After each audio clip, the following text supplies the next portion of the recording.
మోకాల నొప్పులకు ఎటువంటి సర్జరీ లేకుండా ఎపియాన్ పెయిన్ క్లినిక్ అందిస్తున్న అత్యాధునిక చికిత్స.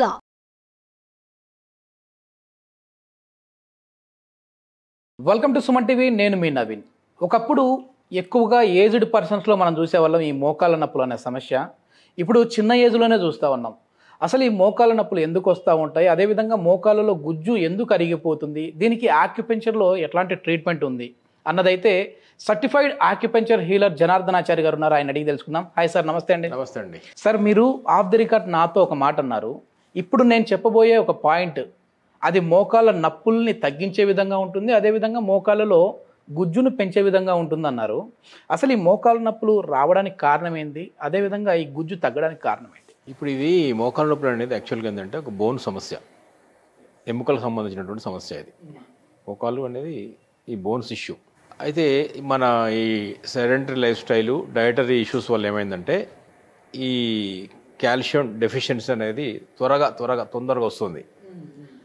అసలు యాక్చువల్గా మన శరీరంలో ఉన్నటువంటి అన్ని ఆర్గాన్స్ లోపల ఈ స్కెలెటల్ సిస్టమ్ ఉందే, బోన్ సంబంధించి స్కెలెటల్ సిస్టమ్, అది చాలా స్ట్రాంగ్గా ఉంటుంది. దంతాలు కానీ బోన్స్ కానీ, దంతాలు కూడా బోన్సే. సో 100 ఏళ్ళు మన సిస్టమ్ని ఇలా నిటారుగా నిలబెట్టేది స్కెలెటల్ సిస్టమ్, ఇలా నిటారుగా ఉంచేది, మన శరీరాన్ని ఒక ఆకృతినిచ్చేది స్కెలెటల్ సిస్టమ్. అంతే కదా, వయసు అయిపోయి కొద్దీ వంగిపోతూ ఉంటాడు. మన ఆకారాన్ని ఇస్తుంది కదా, ఒక రూపాన్ని, ఆకారాన్ని ఇలా ఉండాలని చెప్పింది మొత్తం లోపల ఉన్నటువంటి బోన్సే. అది కనుక డిఫార్మిటీ అయిపోతే ఇట్లా ఉండాల్సిన వేలు ఇలా అయిపోతాయి. బోన్ డిఫార్మిటీ వల్ల వీటి యొక్క రూపాలే మారిపోతాయి. శరీరం కూడా ఇలా వంగిపోవడం కూడా కాళ్ళు ఇట్లా సైడ్కి వెళ్ళిపోతా ఉంటాయి, ఇట్లా కాళ్ళు ఇలా మారిపోతుంటాయి. అంతా కూడా బోన్ వీక్నెస్ వల్లనే జరుగుతుంది. అంతా కూడా బోన్ అంటే ఇదంతా కూడా బోన్ స్ట్రెంగ్త్ సంబంధించింది, ఆ స్కెలెటల్ సిస్టంలో ఉన్నటువంటి ఒక లోపాలుగానే చెప్తున్నాం మనం. ఈ మోకాళ్ళలో కూడా అలాగే చూడాలి. ఆక్యుపంక్చర్ మోకాళ్ళ నొప్పుల్ని, పంటి నొప్పుల్ని, ఈ స్పైనల్ కార్డ్లో స్పైన్ కూడా బోన్సే. ఓకే, అట్లా ఎక్కడ ఎముక ఉన్నా కూడా. అంటే ఇప్పుడు మీరు చెప్పే పాయింట్ అనేది ఈ మోకాళ్ళ నొప్పులకి మాత్రమే కాదు, ఒకవేళ భుజం నొప్పి ఉన్నా, మెడ నొప్పులు ఉన్నా తగ్గిపోతాయి. ఎక్కడ బోన్ ఉన్నా కూడా ఆ బోన్ రిలేటెడ్ ఇష్యూస్ అన్నీ కూడా ఒక కేటగిరీ కిందకే చెప్తుంది ఆక్యుపంక్చర్. ఎందుకంటే రూట్ కాజ్ అదే. మనకి ఇక్కడనే ఎందుకు తెలుస్తున్నాయి, మరి ఇక్కడ కూడా తెలుస్తాయి, ఇక్కడ కూడా తెలుస్తాయి. పండ్లు కూడా ఎందుకు ఇక్కడ ఏం తెలుసు, మన వెయిట్ అంతా కూడా నడిచేప్పుడు ఈ మోకాల మీద పడుతుంది కాబట్టి ముందు ఇక్కడ తెలుస్తున్నాయి. అంటే బోన్స్లో వచ్చే వీక్నెస్ ఎక్కడో దగ్గర ముందు తెలుస్తుంది, తర్వాత గ్రాడ్యువల్గా ఈ బోన్ స్ట్రక్చర్ అంతా కూడా ఇబ్బంది పడుతుంది. అందువల్ల మనం రూట్ కాజ్ ట్రీట్మెంట్ ఇస్తే ఇక్కడ ప్రాబ్లం ఇక్కడనే కాదుగా, bone everywhere is a bone, అంతటా ఎఫెక్ట్ అవుతుందని ఆక్యుపంక్చర్ చెప్తుంది. సో దాన్ని ఏంటంటే ఆక్యుపంక్చర్ ప్రకారం ఈ బోన్ స్ట్రెంగ్త్ అనేది, సరే కాల్షియం ఎట్లాగూ అవసరము, డి విటమిన్ ఎట్లాగ అవసరము, ఎండ ఎట్లాగ అవసరం, అది మనం ఈ మోడర్న్ సైన్స్ కూడా చెప్తుంది. మన వాళ్ళు ఇప్పుడు ఏంటంటే బేసిక్గా ఎండలో ఉండే కల్చర్ పోయింది, అపార్ట్మెంట్ కల్చర్. ఎండనే తగడంలే. ఒకప్పుడు చిన్న ఇండ్లు, బయటకు వస్తే ఎండ, స్కూళ్ళలో కూడా పెద్ద గ్రౌండ్స్ ఉండేటిది.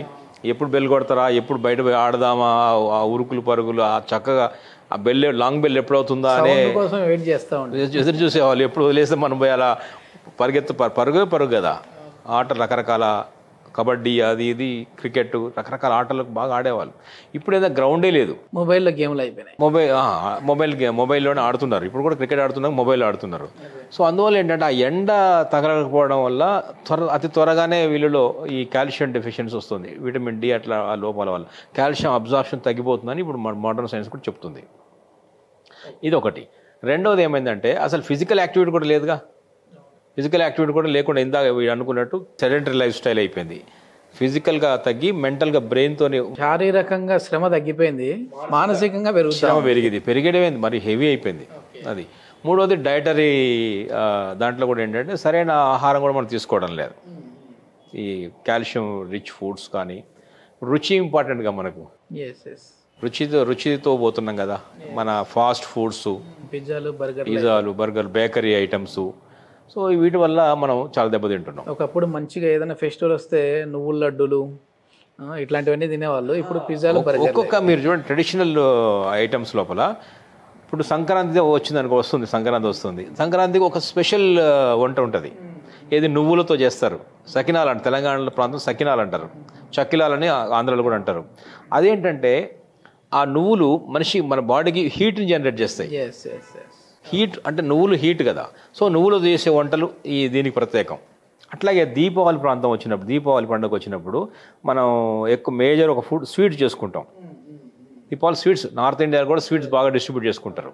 మన వాళ్ళు కూడా ఏం చేస్తారంటే ఈ అరిసెలు అని ఉంటుంది, ఐడియా ఉంది మీకు, అరిసెలు స్వీట్ చేస్తారు. ఏమవుతుందంటే స్వీట్ కూడా బాడీ లోపల నెయ్యితో చేసిన స్వీట్ కూడా ఏం చేస్తారంటే హీట్ జనరేట్ చేస్తుంది. సో మన వాళ్ళు ఏం చేశారంటే ఏ సీజన్ బట్టి ఏ ఆహారం తినాలో పండుగల ద్వారా కూడా చెప్పారు. ఇప్పుడు శ్రీరామనవమి ఎండాకాలం వస్తుంది, అది అప్పుడు మనం పానకం తాగమని చెప్పారు. బెల్లం పానకం, ఆ మిరియాల పొడి అందులో వేసి, శ్రీరామనవమి పానకమే కదా, అది చలవ. సో మనకు అంటే ఏ పండుగ ఏ సీజన్లో వస్తుంది దానికి తగ్గ ఆహారాన్ని దాన్ని ఒక నైవేద్యంగా అభివృద్ధి పరిచారు. సో ఇదంతా మన ఒక సైంటిఫిక్గా జరిగిందే. సో ఇప్పుడు ఈ కాల్షియము తర్వాత బోన్ సమస్యకు వచ్చినప్పుడు ఏంటంటే ఈ ఆహారపు అలవాట్లో వచ్చినటువంటి మార్పులే అని మనం తెలుసుకోవాలి. అంటే బేకరీ ఐటమ్స్, పిజ్జాలు, బర్గర్ ఇందాక అన్నారు కదా, అవన్నీ కూడా ఏంటంటే సో ఓవరాల్ ఆరోగ్యం పోతుంది. ఆ ఓవరాల్ ఆరోగ్యంతో పాటు ఈ బోన్ ఆరోగ్యం కూడా పోతుంది. మన బోన్ సిస్టమ్ మొత్తాన్ని కూడా డెవలప్ చేసుకోవాలి, మళ్ళీ రీజనరేట్ చేయాలి అని అంటే పాయింట్స్ ఏమున్నాయండి? ఇప్పుడు ఆక్యుపంక్చర్లో ఏం చెప్తామంటే మేము ఇది ఒక పర్టికులర్ ఒక ఎలిమెంటల్ ఇంబ్యాలెన్స్ అని చెప్తాం. అది కూడా జలమూలకం, వాటర్ ఎలిమెంట్ కిందకు వస్తుంది బోన్ అంతా కూడా. అందుకని బోన్స్ చూడండి కాల్చిన దగ్ధం కావు, అస్థికలు ఉంటాయి. అట్లాగే భూమిలో పాతి పెట్టిన మొత్తం ఫ్లెష్ అంతా పోతుంది, ఆ అస్థి పంజరం మొత్తం అట్లాగే ఉంటాయి. అంటే భూమిలో పోదు, గాలిలో పెట్టినా పోదు, నిప్పులో కాల్చినా పోదు, ఆకాశంలో ఇట్లా వేలాడదీసినా పోదు. ఇది ఎక్కడ పోతుంది అంటే వాటర్లో వేస్తే బోన్ కరిగిపోతుంది. ఓకే, నీటిలో వేస్తే కరిగిపోతుంది బోన్. నీటికి బోన్కి సంబంధం ఉంది నాకు పంచర్ చెప్తుంది. అందువల్ల బోన్ని కంట్రోల్ చేయగలిగింది, బోన్ని డెవలప్ చేయగలిగింది నీటి మూలకం. వాటర్ ఎలిమెంట్ దీన్ని సంరక్షిస్తుంది, దాన్ని అభివృద్ధి పరుస్తుంది, నాశనం కూడా చేస్తుంది, అంతే కరిగిపోతుంది. అందుకని మనం చూసారా ఎముకలు కొరికే చలి అంటాం, ఎముకలు కొరికేస్తే చలి. అవును, మళ్ళీ చెప్తుంటారండి, విన్నరా మాట ఎప్పుడన్నా మీరు? బాగా చలితో pH లేని వాటర్ తాగినా కూడా బోన్ ఇది అయిపోద్ది కదా సార్, కాల్షియం కరిగిపోతుంది. బోన్ ఎముకలు కొరికే చలి అంటే అర్థం ఏంటంటే ఎముకల్ని సైతం కొరికేసేంత చలి వాటర్ ఎలిమెంట్ చేయగలుగుతుంది. ఆ వాటర్ ఎలిమెంట్ కనుక బ్యాలెన్స్ ఉంటే ఆ బోన్స్ అనేది చాలా ఆరోగ్యంగా ఉంటాయి. ఓకే సార్, ఎట్లాంటి పాయింట్ అనేది ఒకసారి ఆడియన్స్కి? ఇప్పుడు దీంట్లో ఒక పాయింట్, ఆక్యుపంక్చర్ పాయింట్ ఒకటి చెప్తాం, ఎందుకంటే అనేక పాయింట్స్ ఉంటాయి. బట్ ఒక ఇంపార్టెంట్ పాయింట్ ఎవరికి వాళ్ళు చేసుకునే విధంగా తమ యొక్క ఈ మోకాల నొప్పులకు పరిష్కారంగా ఇతరత్ర ఎక్కడ బోన్స్లో ఉండే ఇబ్బందులు, దంతాల ప్రాబ్లమ్స్ కానీ, స్పైనల్ కార్డ్ నొప్పులు కానీ, వెన్నెముక నొప్పులు, ఇక్కడ నొప్పి అంటాం కదా, బండి మీద పోతున్నప్పుడు ఇక్కడ వచ్చింది అంటారు కదా, ఆ నొప్పులన్నిటి కూడా చెక్ పెట్టేటటువంటి ఒక అద్భుతమైన పాయింట్ ఒకటి చూద్దాము. ఈ వీడియో చూసే వాళ్ళు ఏంటంటే మీరు కంటిన్యూగా ఒక నెల రోజుల పాటు ఈ పాయింట్ని యాక్టివేట్ చేసి, అంటే సార్ ఏ పాయింట్ చెప్తాడో ఆ పాయింట్ని యాక్టివేట్ చేసి నిజంగానే మీకు పెయిన్ తగ్గింది అంటే తగ్గిందని కామెంట్ చేయండి, తగ్గలేదంటే తగ్గలేదని కామెంట్ చేయండి. ఎస్, ఖచ్చితంగా తగ్గుతుంది. ఇప్పుడు మనం మోకాల మీద ఫోకస్ ఉంది కాబట్టి ఒక లోకల్ పాయింట్ తీసుకుందాం, మోకాలకు సంబంధించింది. ఇది ఆక్యుపంక్చర్లో ఒక మోడల్, ఇది హ్యూమన్ మోడల్ అంటాం ఆక్యుపంక్చర్లో. దీనికి మోకాలు నొప్పులు, ఇది నీస్ అంటాం కదా మోకాళ్ళు, ఇవి ఈ ఈ మోకాళ్ళు. దీనికి ఎగ్జాక్ట్ బ్యాక్ సైడ్లో దీని పాయింట్ ఎక్కడ ఉందంటే ఎగ్జాక్ట్గా మోకాళ్ళకు రెండు కాళ్ళలో కూడా ఉంది. ఈ మోకాళ్ళకి ఎగ్జాక్ట్గా బ్యాక్ సైడ్ అండి, వెనక భాగం ఇక్కడ బ్యాక్ సైడ్. ఈ బ్యాక్ సైడ్లో ఇలా కాలు వంచినప్పుడు ఒక మడత వస్తుంది, క్రీజ్ అంటాము. ఈ క్రీజ్ ఎగ్జాక్ట్ మధ్యలో ఉంటుంది, క్రీజ్ ఇలా ఈ దీనికి మధ్య భాగంలో ఉంటుంది. అది UB40 ఆ పాయింట్ పేరు, మీరు గూగుల్ చేసుకుని తెలుస్తుంది, యూరినరీ బ్లాడర్ 40 పాయింట్. అది ఈ ఎగ్జాక్ట్గా ఈ మడతలో, ఈ మడత ఉన్నప్పుడు ఈ మధ్య భాగంలో ఉంటుంది UB40, ఎగ్జాక్ట్గా మోకాలు వెనకాలే ఉంటుంది ఇది. కాబట్టి ఇక్కడ ఈ ఎనర్జీ సిస్టమ్ లోపల ఇక్కడ టెండాన్స్, ఇక్కడ లిగమెంట్స్, ఇక్కడ ఉన్నటువంటి బ్లడ్ సర్క్యులేషను, ఇవన్నీ కూడా చాలా ప్రాపర్గా ఇంప్రూవ్ కావడానికి ఈ పాయింట్ ఉపయోగపడుతుంది. ఎంతసేపు మనం అక్కడ ఇక్కడ ఏంటంటే మనం మామూలుగా పెన్తో కూడా చేసుకోవచ్చు. ఇది ఒక పెన్ కానీ ఒక జిమ్మీ కానీ తీసుకోవచ్చు, ఒక జిమ్మీతో కూడా చేసుకోవచ్చు.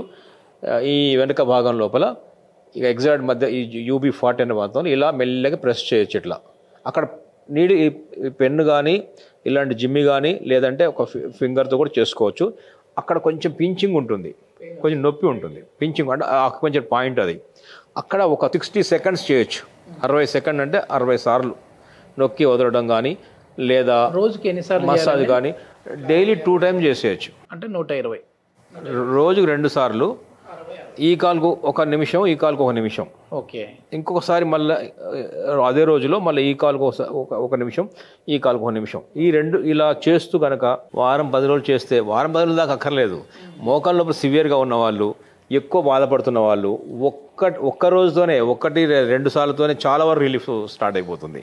ఈ పాయింట్ అంత అద్భుతమైన పాయింట్ అంటే యాక్చువల్గా ఇక్కడి నుంచి దీని ఇంపాక్ట్ ఇక్కడి నుంచి ఇక్కడ దాకా ఉంటుంది. అంటే లోవర్ బ్యాక్ నుంచి ఇక్కడ నొప్పినా కూడా ఈ పాయింట్ పనిచేస్తుంది. ఇక్కడ లోవర్ బ్యాక్ పెయిన్ నుంచి ఈ thighs, back side of thighs, back side of the ఈ మన కాఫ్ మజిల్స్ ఇలా వచ్చిన తర్వాత ఈ వీటిని ఏమంటే చీలమండలం అంటాం కదా, హీల్, అకిలిస్ టెండాన్ ఉంటుంది కదా, ఈ పాదాల దాకా ఈ బ్యాక్ సైడ్ మొత్తం కంట్రోల్ చేసేటటువంటి అద్భుతమైన పాయింట్ ఇది. కమాండింగ్ పాయింట్ అంటాం దీన్ని. ఇది UB40. మోకాళ్ళలో గుజ్జు కూడా పెరుగుతుందా అండి దీంతో? ఆక్యుపెంచర్లో ఎలా గుజ్జు వస్తుంది?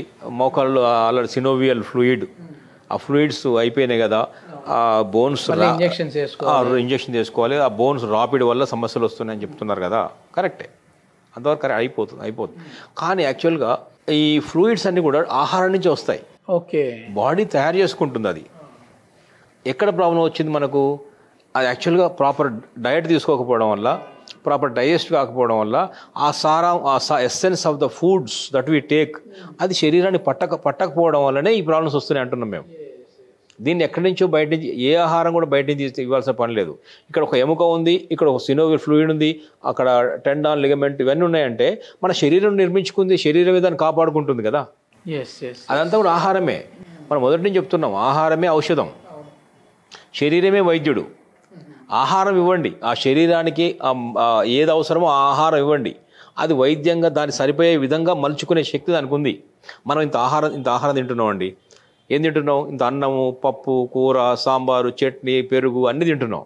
దాన్ని ఈ డైజెస్టివ్ సిస్టమ్ ఏం చేస్తుందంటే బాడీ కావాల్సిందేదో అన్ని విధాలుగా అదే కన్వర్ట్ చేసుకుంటుంది. అంటే కార్బోహైడ్రేట్స్గా, ప్రోటీన్స్గా, విటమిన్స్గా, ఫ్యాట్గా, మినరల్స్గా అన్నిటికీ అదే తీసుకుంటుంది కదా. మనం సపరేట్ తింటున్నాం ఏంటి? మనం అన్ని కలిపి తింటున్నాం. శరీరానికి ఆ శక్తి ఉంది కాబట్టి మనం ఏది ఇక్కడ ఫ్లూయిడ్ అయిపోయినా కూడా ఇక్కడి నుంచి కనుక ప్రాపర్గా ఇక్కడ సిస్టమ్ కనుక ప్రాపర్గా ఉంటే, డైజెస్టివ్ సిస్టమ్ ఆకలి అయ్యింది, బాగా తిన్నాము, అరిగింది అంటే అక్కడి నుంచి సారాలు తప్పకుండా ఫ్లూయిడ్ని కూడా పెంచుతాయి. ఈ మూమెంట్ అనేది మాత్రం ఉండాలి, అట్లే యాక్టివిటీ ఉండాలి. మనం ప్రెషర్ పాయింట్ చేయాలి, అక్కడ బ్లడ్ సర్క్యులేషన్, ఎప్పుడు ఒక రిపేర్ జరగాలంటే అక్కడ బ్లడ్ సర్క్యులేషన్ వెళ్ళాలి. ఆక్యుపెంచర్ అదే చేస్తుంది. ఈ పాయింట్ స్టిమ్యులేషన్ వల్ల అక్కడ బ్లడ్ సర్క్యులేషన్ పెరుగుతుంది. ఓకే, అక్కడ టెండాన్స్, లిగమెంట్స్ నరిష్ అవుతాయి, వాటికి ఎనర్జీ అందుతుంది. అందినప్పుడు ఏంటంటే అక్కడ స్టాగ్నేషన్ ఉందే, అక్కడ ఏదైతే ఎనర్జీ అందడం లేదో అలా స్టిఫ్నెస్ వచ్చింది కదా, మూమెంట్ లేకుండా పోయింది, దాన్ని అది కదిలేలాగా చేయగలుగుతుంది. ఓకే. ఇది మొత్తానికి ఏంటంటే ఇది కేవలం మోకాళ్ళ నొప్పులు మాత్రమే కాదు, బాడీలో మీ బోన్ స్ట్రెంత్ అన్నింటినీ పెంచుకునే విధంగానే ఈ పాయింట్స్ అయితే ఉన్నాయని చెప్పేసి అంటూ ఉన్నారు. సో థ్యాంక్ యూ సార్, చాలా మంచి ఇన్ఫర్మేషన్. నమస్తే అండి.